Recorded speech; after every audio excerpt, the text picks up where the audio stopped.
নতুন তারিখে আসছে রানী মুখার্জির মার্দানি 3। ইয়াশ রাজ ফিল্মসের এই রুদ্ধশ্বাস থ্রিলার এখন দর্শকদের দেখার জন্য প্রস্তুত 30 জানুয়ারি 2026 থেকে। আগে ছবিটির মুক্তি নির্ধারিত ছিল 27 ফেব্রুয়ারি, তবে নতুন তারিখ ঘোষণা করেই চিত্রপ্রেমীদের মধ্যে উত্তেজনা আরো বেড়ে গেছে। রানী মুখার্জি ফের অভিনয় করছেন পুলিশের প্রধান চরিত্র শিবানী শিবাজি রায় হিসেবে, যিনি দেশের মেয়েদের উদ্ধারের জন্য সময়ের সঙ্গে লড়াই করবেন। সিরিজের আগের 2 কিস্তিতে মানব সিরিয়াল অপরাধী এবং মানসিক বিকৃতির মতো থ্রিলিং বিষয় তুলে ধরা হয়েছিল। এবার মার্দানি 3 আরো অন্ধকার, ভয়ঙ্কর এবং দিকসমূহ সমাজের সামনে তুলে আনবে।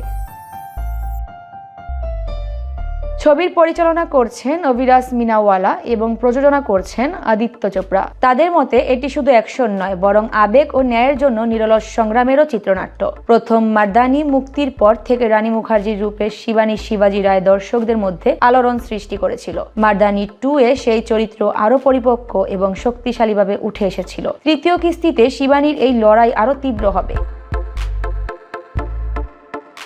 মার্দানি হিন্দি সিনেমার একমাত্র বড় পুলিশ ফ্র্যাঞ্চাইজি, যেখানে প্রধান চরিত্রে একজন নারী পুলিশ অফিসারকে দেখা যায়। প্রায় 1 দশক ধরে দর্শকরা সিরিজটিকে ভালোবেসে আসছেন, আর এই নতুন কিস্তি সেই ভালোবাসাকে আরো শক্ত করবে বলে আশা করা হচ্ছে। গল্পে অ্যাকশন, আবেগ ও ন্যায়ের জন্য নিরলস সংগ্রামের সমন্বয় দর্শকদের থ্রিলের এক নতুন মাত্রা উপহার দেবে।